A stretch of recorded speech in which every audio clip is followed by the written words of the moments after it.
这个表情麻木、面容枯槁的女人，一出生便被恶魔选中，因此失去了整整30年的青春。新来的医生本以为病历那么厚的患者应该是个老年人，可女人才47岁而已。保姆催促她打完镇定剂后赶紧走人，但医生却坚持查看女人的病历，发现她17岁时患有妄想症，而且自杀未遂。此后的30年，每日都被注射镇定剂，变成了活死人。医生不敢置信，再次看向窗外的女人，却发现有一男子正在与她耳语。医生快步走了出来，男子已不知所踪，而死气沉沉的女人竟是动了，摩挲着胸前的吊坠。但离奇的是，保姆却称并没有看到其他男人。这一切还要从女人的17岁说起。迪尔从小就能看到一个男人，身边的人虽然看不到，但却谈之色变。除了学校和忏悔室，不允许他去别的地方。迪尔也学聪明了，在向神父忏悔时，谎称已经看不到那个男人，但他却偷偷用王母留给他的项链刻下了男人的名字拉舍。当他离开教堂时，玫瑰花瓣从天空飘落，这是那个男人送给他的礼物。I was just talking about you to Father Duffy.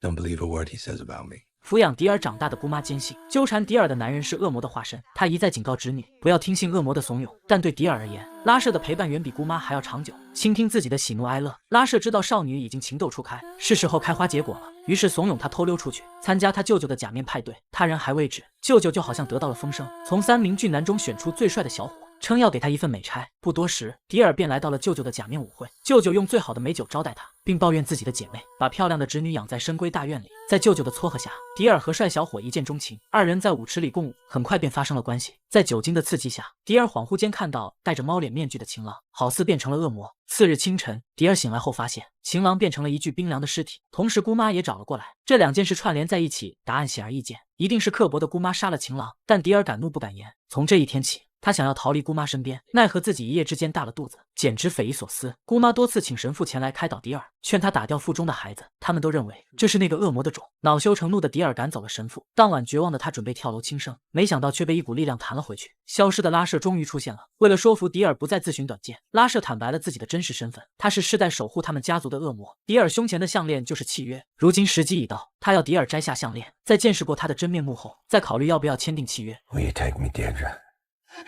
Will you take me to be yours forever?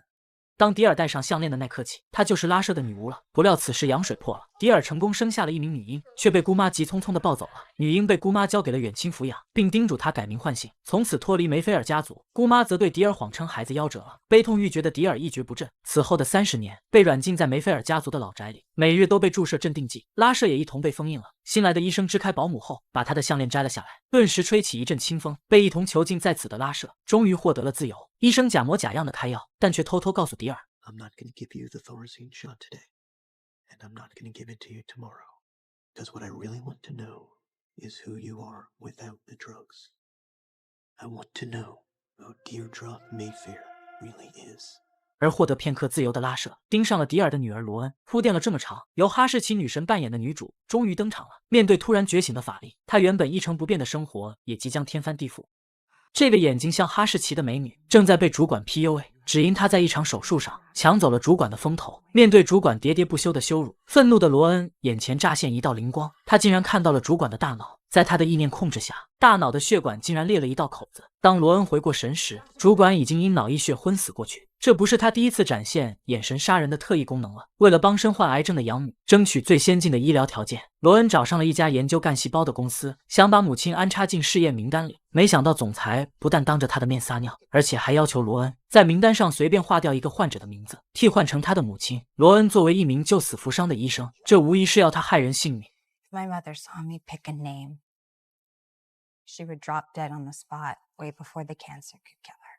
总裁看不惯罗恩的自视清高，出言讥讽，而罗恩早就受够了他的粗鲁和漠视生命的态度。在他滔滔不绝的反击时，再次触发了特异功能，总裁的大脑动脉破裂，横死当场。罗恩被吓傻了，他没有夺走名单上任何一名患者的活路，却害死了实验的负责人。他急忙把遭遇告诉了养母，养母却称他科幻剧看多了，这只是巧合。罗恩半信半疑的离开后，养母掏出一张名片，打给了一个神秘的组织，希望他们能派人调查女儿体内的魔法躁动的原因。异能组织便派出黑哥格里夫来到梅菲尔女巫家族的老宅。黑哥脱下手套触摸栅栏，顿时撕裂空间，看到了蠢蠢欲动的恶魔拉舍。原来罗恩的生母在与恶魔签订契约后生下了罗恩，罗恩因此继承了恶魔的法力。这30年里，生母连同恶魔被梅菲尔家族一直囚禁在老宅里。黑哥告诉罗恩的养母，恶魔还被封印在此，不会影响到2000公里之外的罗恩。但养母自知大限将至，所以恳求黑哥能保护罗恩的安全。当晚养母就撒手人寰了，至死也没有坦白罗恩的身世。回想起养母曾提到过的领养机构，罗恩一通电话打了过去，询问自己的亲生父母，没想到却被告知机构是在95年成立的，而91年被领养的罗恩根本不可能出自他们的机构。罗恩对自己的身世更加好奇，好似一根浮萍随风雨飘摇，无处落地生根，这也是他为何隔3差5就要出海的原因。另一边，异能组织监测到恶魔拉舍竟然脱离了牢笼，他与梅菲尔家族世代纠缠，一定不会放过罗恩。与此同时，罗恩所在的海域突然间电闪雷鸣，他循着低语声看向窗外，一道人影转瞬即逝，正是恶魔拉舍。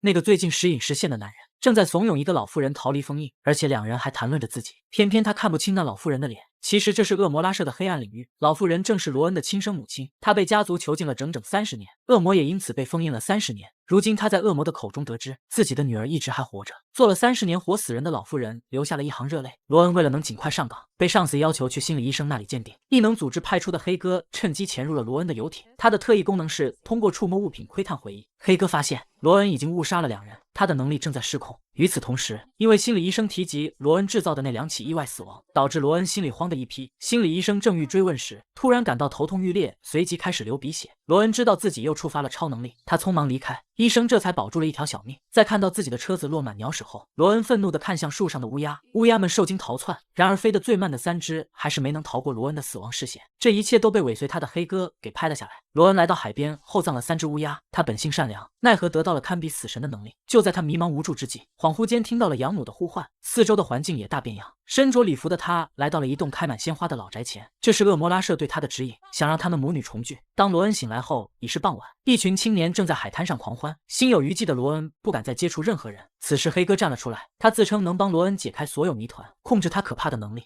You don't know what I'm capable of. I know more about you than you think. Please wait.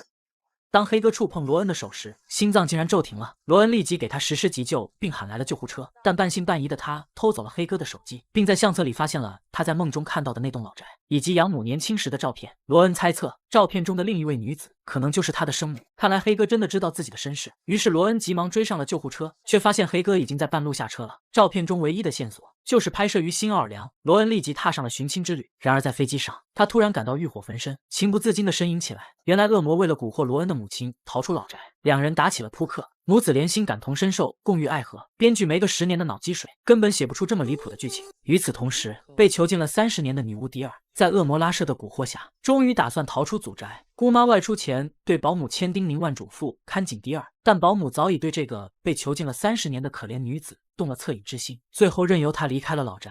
迪尔第一时间找上了以前最宠溺她的舅舅克兰特，在这里他可以放心的开坛做法，寻找女儿的踪迹。迪尔一边吟诵咒语，一边摩挲着胸前的项链，项链是承载恶魔的容器。当迪尔双眼翻白后，恶魔在一家酒店里凭空显现，他的双眼同样蒙上了一层灰白。迪尔控制着恶魔，在房间里一番探索，最终来到了浴室，而浴池里就是他失散多年的女儿。迪尔急忙喝止了恶魔，他不希望吓着女儿。通过客房钥匙上的徽章，他锁定了女儿下榻的酒店，竟是梅菲尔家族的产业。迪尔立即收了神通，前去与女儿相认。偏偏姑妈就在酒店的大堂里用餐，在看到偷跑出来的侄女后，姑妈态度强硬，命令她回家。起初迪尔还畏惧姑妈几分，但如今他已经清醒，恶魔更是与自己同行，岂会再受姑妈的愚弄？受拉舍的力量影响，壁画仿佛活过来一般，原本翠绿的树叶也开始枯萎。迪尔抑制不住内心的激动，走进了电梯。与此同时，罗恩也整装待发，来到了电梯前，打算前往梅菲尔老宅碰碰运气。当电梯缓缓打开的那一刻，失散30年的母女2人终于相见了。罗恩短暂的震惊后，笑容一点一点的绽放，母亲却表情木讷，眼神涣散。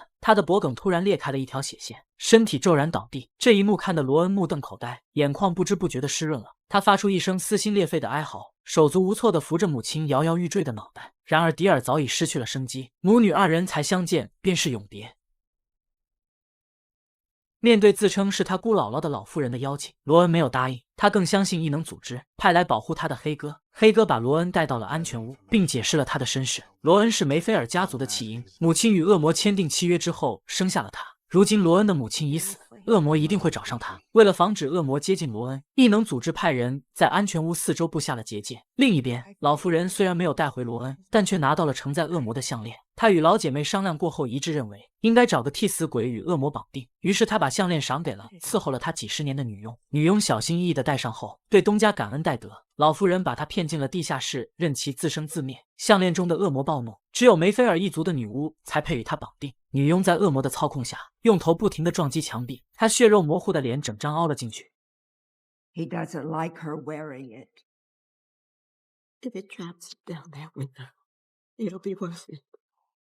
恶魔折磨女佣的同时，还灵魂出窍找上了罗恩的叔祖父克兰特。克兰特诚惶诚恐，他知道恶魔对自己侄女的死非常愤怒，但他认为当务之急是与家族的第13位女巫罗恩签订契约。恶魔则恼怒道：“罗恩与其他人不一样，他的内心对我是封闭的。”黑哥安顿好罗恩后，便前往案发现场。调查罗恩母亲死亡的真相。他的特异功能是触摸物体窥探回忆。当他脱下厚厚的手套，触摸电梯的墙壁时，却什么都没有看到，这让黑哥十分费解。于是他又来到了停尸间，触摸罗恩母亲的尸体。女人的一生就像走马灯一样，在黑哥的眼前展现，包括姑妈强行夺走他的女儿，并囚禁了他整整30年。看到此处，黑哥悲从中来，眼眶不知不觉地湿润了。与此同时，闲来无事的罗恩偷偷溜了出去，打算领略一下新奥尔良的风土人情。殊不知这给了恶魔可乘之机。一支奇装异服、载歌载舞的送葬队伍引起了罗恩的注意。回想起相继去世的养母和生母，罗恩看得愣愣出神。本地人对待死亡的态度确实很令人欣慰。此时，恶魔幻化成老妇人的模样上前搭讪，并热情地请他品尝本地的饮品。毫无戒心的罗恩竟然来者不拒。饮品中的迷药开始生效，飘飘欲仙的罗恩混进了送葬队伍，一起坟头蹦迪。恶魔的蛊惑配合迷药的作用，罗恩因此产生了幻觉。其实罗恩的母亲也曾被恶魔这般算计，然后签订了契约。如今恶魔如法炮制，只为打开罗恩对他紧闭的心门，趁虚而入。 You know you're special, don't you?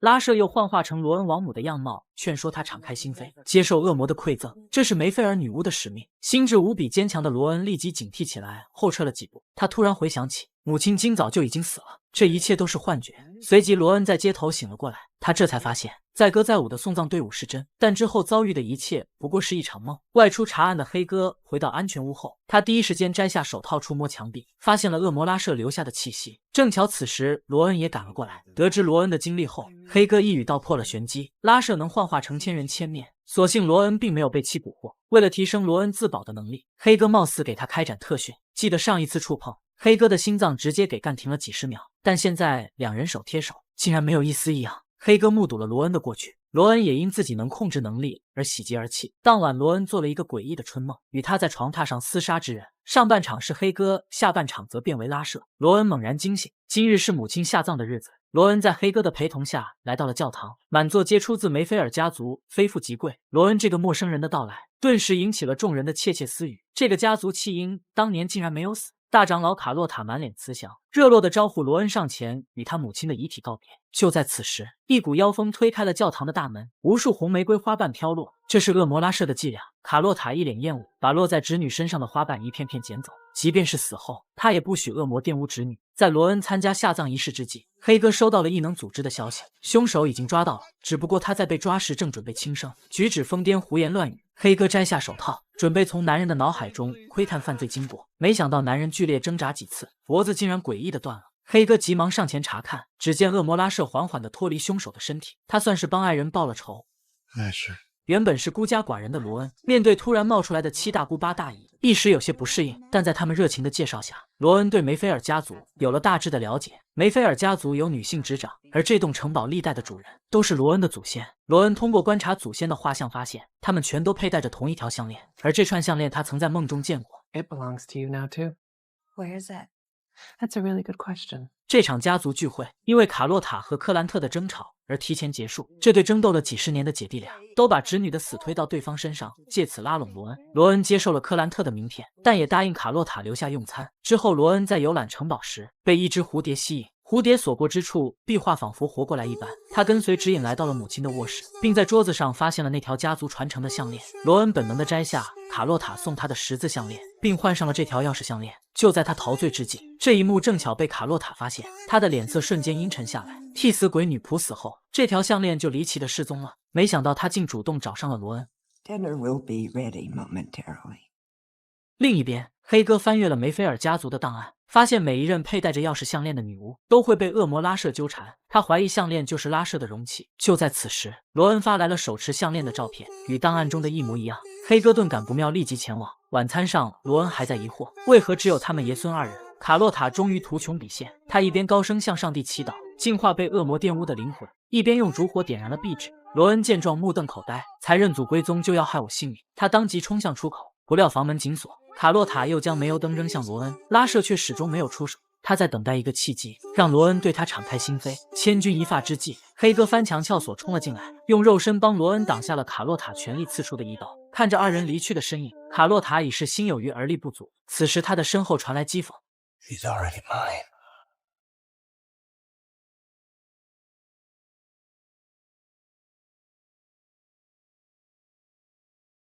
恶魔拉舍当即出手，把罗恩和他的男友黑哥困在了城堡里。失去记忆的两人进入了循环，每日重复着相同的事，寻欢作乐，乐不思蜀。黑哥腹部的刀伤反而成为了两人苏醒的突破口。他们开始寻找丢失的记忆。罗恩发现了一把染血的匕首，黑哥利用超能力从匕首的记忆中窥探到了两人被困的经过。他们必须立即逃出去。然而城堡被恶魔施展了束缚咒，门窗好像被焊死一般牢不可破。就在罗恩抓狂之际，男友黑哥竟然端着咖啡，一脸疑惑地看着他。罗恩半信半疑地检查了黑哥的腹部，发现没有丝毫受伤的痕迹，仿佛刚才的一切不过是一场梦。殊不知，真正的黑哥正在1楼苟延残喘。突然，一西装男诡异地出现在他身前。黑哥认出了男人，负责保护第11任女巫的前辈。他已经失踪了几十年，为何看着如此年轻？前辈警告黑哥不要重蹈自己的覆辙，爱上被恶魔选中的女巫。What happened to you? Don't die in this house.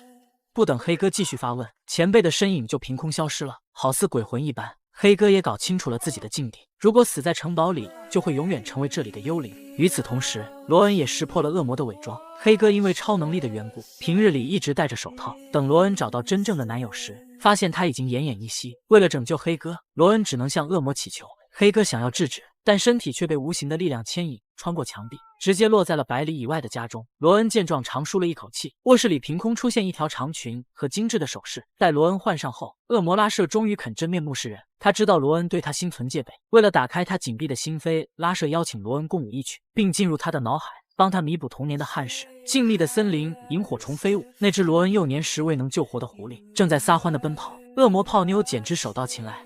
You healed it. We did. And you want this too.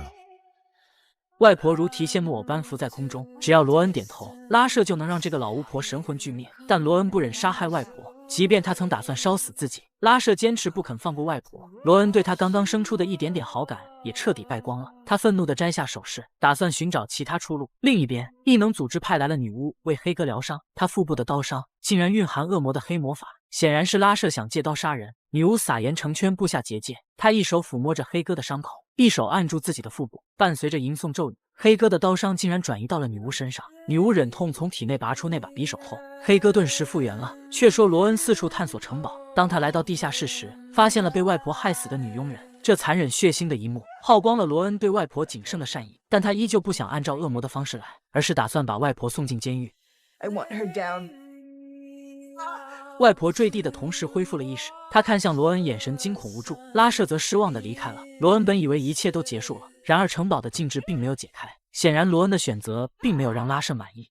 I don't want to kill her. I don't want to kill anybody. I know. 外婆满脸慈祥，为加害罗恩的事道歉。虽然被恶魔控制，但罗恩的善良她是看在眼里的。为了报答外孙，外婆声称知道一条出路。罗恩半信半疑地跟着她上楼。当他们来到顶楼的阳台后，外婆终于图穷匕现。原来她口中的出路便是跳下去。罗恩终于看透了外婆丑陋的真面目。没有法力的她嫉妒被拉舍选中的女巫。第11任女巫被她从这个阳台上推了下去，而第12任女巫，也就是罗恩的母亲，被她整整囚禁了30年。但罗恩不会步他们的后尘。罗恩认祖归宗后，一直没有告诉家人们，他一出生便拥有意念杀人的超能力，被充满杀气的视线盯着。老巫婆只感觉心口绞痛，她的大动脉已经被爆破。看着外婆跌落楼底，罗恩的眼角流下了一滴泪。拉舍神不知鬼不觉地出现在他身后，笑容嘲弄。不管罗恩如何辩解，他都已经踏出了这一步。恶魔的目的达到了，此地的禁制也因此消失。罗恩带着那枚代表恶魔的项链离开了幽灵城堡，他的身体获得了自由，但精神与恶魔的联系越来越紧密。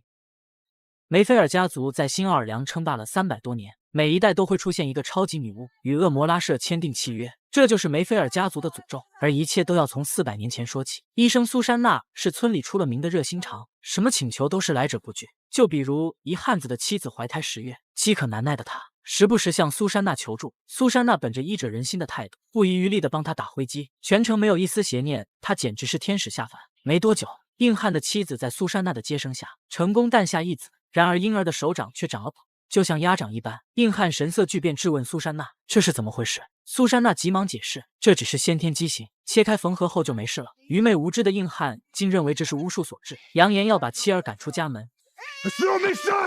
次日一大早，苏珊娜前来探望产妇，却发现房门紧锁。不远处的广场里人头攒动，她好奇地上前围观，只见产妇竟被关在笼子里，早已失去了生机。女巫猎人正在吹嘘自己的神勇。她昨晚路过村庄时，发现女巫正在哺育魔婴，于是义不容辞地除魔卫道。人群里，硬汉非但没有悲伤，反而一脸冷漠。若不是他把妻儿赶出家门，也不会酿出如此悲剧。他意味深长地看向苏珊娜，苏珊娜视线低敛，急忙拉着妹妹离开。然而女巫猎人还是找上了他，定然是被硬汉污蔑举报。苏珊娜被押到了广场，那些朝夕相处的乡亲们此刻变得冷漠无比，生怕被引火烧身。苏珊娜一个个喊出他们的名字，诉说着她对村民们的帮助，这是她最后的救命稻草。被点到名字的人羞愧地低头。女巫猎人见形势不妙，立即诱导众人。苏珊娜用的是巫术，而村民的苦难是恶魔制造的。女巫与恶魔结盟，愚弄世人。苏珊娜愤慨激昂的辩解，换来的却是村民的忘恩负义。在村民们的声讨和喝彩声中，苏珊娜被塞进了铁猪笼，等待今晚的行刑。入夜后，所有人前来围观苏珊娜的进猪笼，硬汉则趁乱掳走了苏珊娜的妹妹，当真是好算计。悲愤至极的苏珊娜信念崩塌了，她宁愿女巫猎人的诬陷是真的，自己就是撒旦的奴仆。苏珊娜绝望的呐喊竟然得到了恶魔的回应，一阵诡异的狂风席卷小镇，村民们纷纷惊吓逃窜。火海中，一道由火焰组成的人形轮廓渐渐变得清晰，正是恶魔拉舍。女巫猎人十分敬业，他不退反进，临死也要拉上苏珊娜。不料胸前的钥匙项链突然死死缠住他的脖子。恶魔闲庭信步的经过，猎人断气后，项链竟神奇的出现在苏珊娜的身上。在恶魔的鼓励下，苏珊娜用钥匙打开了铁猪笼，看着被火海吞没的小镇，苏珊娜只感到畅快无比。这一刻，她真正成为恶魔的专属女巫，但代价是她的后世子孙需要帮恶魔完成一个古老的预言。这枚项链既象征着自由，也代表梅菲尔家族与恶魔的契约。罗恩作为第13代女巫，一出生便被恶魔选中，然而她却只想过平凡的生活，一心摆脱恶魔的纠缠。男友黑哥虽然看不到恶魔的存在，但他从罗恩的反常推测出恶魔就在房子里。可这里被设下了重重保护咒，恶魔不可能强闯进来。话到此处，黑哥注意到了罗恩胸前的项链，他猜测这枚项链便是承载恶魔的容器。当罗恩摘下项链时，恶魔果然消失了。黑哥准备把项链送到异能组织，仔细查阅恶魔的根脚。罗恩则找上了叔祖父克兰特，梅菲尔家族的话事人，打探摆脱恶魔的办法。在他的一再恳求下，克兰特终于松口了。历史上第10任女巫曾把恶魔转送给了姐妹，见罗恩坚持，他当即联系家族的女巫操办。另一边，黑哥带着项链来到异能组织的安全屋，他摘下手套，把项链牢牢握在手心。他的意识进入了项链主人的记忆里。第1任女巫苏珊娜因为村民的忘恩负义，被女巫猎人抓住进猪笼。她绝望的呼唤得到了恶魔的回应。恶魔拉舍降临人间，明明这只是一段记忆，作为看客的黑哥竟然被拉舍招手击飞了。与此同时，梅菲尔家族的女巫们齐聚一堂，帮助罗恩转移恶魔。他们围成一圈，朗诵12任女巫的名字，随后用取自历任先祖的骨头拼接成的娃娃施法。在罗恩的呼唤下，封闭的房间里掀起诡异的风，而蜡烛也齐齐熄灭。被围在中心的罗恩双眼翻白，所有女巫下意识地屏住呼吸，等待恶魔的降临。罗恩的世界陷入了黑暗，满脸失落的恶魔出现在他身后。我本将心向明月，奈何明月照沟渠。 All of this to be rid of me. 当黑暗退去后，罗恩突然感到喉咙有异物，那枚承载恶魔的项链竟然凭空出现在他的喉咙里。长老捡起项链后，依次检阅每一位女巫。罗恩的远房表妹泰莎被恶魔选中，在众人为之庆祝时，一旁的罗恩却有些怅然若失。即便解除了与恶魔的羁绊，他的超能力依旧存在。罗恩还不知道他此举害苦了男友黑哥。项链凭空消失后，黑哥的意识被困在了记忆中，一旁的同事对此无能为力。泰莎成为项链的主人后，恶魔却迟迟没有现身。为了证明自己得到恶魔的赏时，泰莎想要夺回被女巫猎人夺走的第12任女巫的心脏，也就是罗恩母亲的。原来入殓师也是猎人组织的一员。当泰莎意识到这是一个陷阱时，她紧紧攥住胸前的项链，呼唤恶魔的名字。然而拉舍却始终没有现身。泰莎不会明白，他只不过是恶魔为了让罗恩心甘情愿地接受命运而选中的工具人。小女巫泰莎被女巫猎人擒住后，女巫们设法营救。占卜师把鲜血泼在地图上施法，定位泰莎的下落。期间，家主克兰特小声询问罗恩恶魔拉舍的下落。他既没有去援救泰莎，也不在罗恩的身边。此刻，拉舍正在记忆空间里戏弄工具人黑哥。他曾将两人故意困在城堡里，是为了让罗恩怀孕。如今木已成舟，黑哥这枚棋子也就彻底无用了。拉舍消失后，门外的光景被黑暗吞噬，记忆空间只剩下这间石屋。拉舍想把黑哥永远困在这里，但黑哥一想到罗恩腹中的孩子，激发了他的求生欲。他冒出一个疯狂的想法：拉舍明明可以轻而易举地杀掉自己，但却如此大费周章。或许死亡便是离开记忆空间的出路。黑哥就地取材，用浪荡草调制了一杯毒药。当他毒发身亡后，意识果然回到了现实世界。黑哥苏醒的同时，克兰特好似得到了风声，他立即联系了异能组织的首领老白，要他确保计划的顺利进行。I'll take it from here.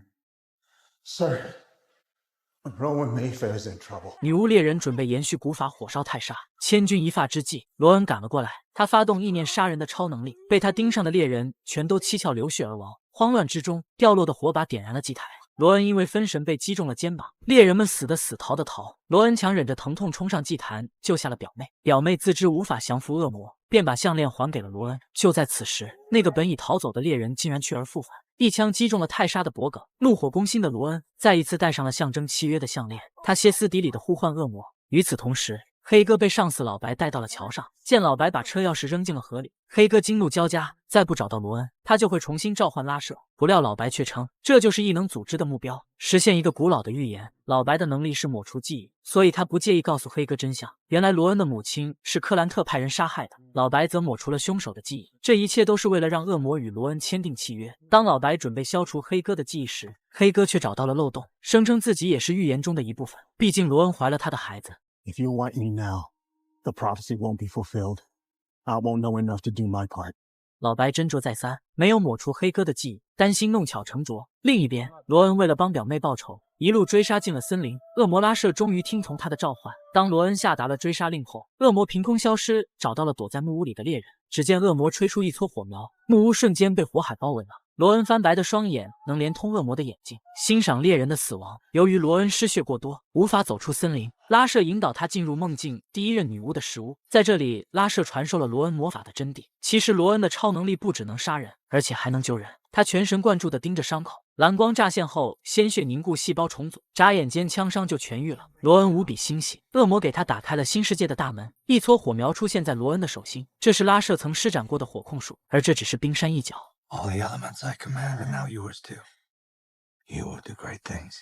另一边，黑哥前去找克兰特对峙，却被克兰特的女儿乔乔告知父亲不在家。黑哥打着老白的旗号，进入了克兰特的书房，趁着四下无人，他摘下手套触摸书房里的物件，窥探克兰特的记忆。烟斗、相册、玩偶全都是普通的日常。此时黑哥注意到了一张猫脸面具，上面的记忆简直震碎他的三观。当年罗恩母亲邂逅的情郎，竟然在中途被克兰特顶替了。他杀死男孩后，强奸了自己的侄女。罗恩的亲生父亲竟是他的叔祖父。克兰特之所以派人杀死侄女，是为了让罗恩继承恶魔。得知真相的乔乔对父亲失望透顶，他知道有一样东西能帮黑哥搞清楚那则古老的预言。乔乔取出了家族的珍宝，用12名女巫的遗骨打造的巫毒娃娃。当黑哥触摸娃娃后，看到了女巫们的记忆。原来恶魔与第一任女巫签订的契约，是在一代代女巫的骨骸之处，恶魔将以肉身降临人间，而第13代女巫便是他来到人间的入口。黑哥立即赶往梅菲尔家族的祖灵历代女巫的下葬之地。梦境里，罗恩完全沉沦于恶魔的魅力。两人翻云覆雨之后，罗恩的肚子竟然瞬间隆起来了，恶魔也不见了身影。食物被黑暗吞噬，罗恩被迫推开一扇扇房门逃生，发现已故的12任女巫灵魂都被囚禁在这里。他们有人守着注定不会跳动的时钟，还有人循环往复的涂鸦。在这里，罗恩见到了他的母亲，母亲则告诉他，恶魔将被赋予肉身。 Where is he? He's with you already. The 13th witch is the doorway. 与此同时，现实世界中，昏迷的罗恩同样大了肚子。克兰特把他放置在祖灵的祭坛上，祭坛下面全都是女巫的哭。罗恩醒来后，第一代女巫苏珊娜的灵魂出现，帮助他接生。当魔婴诞生后，脸部竟然不停地蠕动，这是拉舍幻化万千的能力。在罗恩抱着孩子离开时，克兰特竟然拦住了去路。其实母女二人都是他与恶魔交易的牺牲品。身患癌症的他，在帮助恶魔降临人间后，得到了永生的恩赐。即便是罗恩的超能力，也无法伤害他。然而贪得无厌的克兰特竟然妄想控制恶魔，殊不知罗恩已经掌握了恶魔的所有力量。不等克兰特靠近，他就变成了一具石雕。I know what he knows. I know what you did to my mother. 与恶魔做交易，最终都不会有好下场。克兰特的灭亡早就是恶魔算计好的。当罗恩走出祖灵后，撞见了匆匆来迟的黑哥。罗恩误认为黑哥是异能组织派来争夺孩子的，他心念一动，一道雷霆逼退了黑哥。黑哥百口莫辩，而且认为罗恩已经被恶魔迷惑了心智。You can't control him. You can't control me.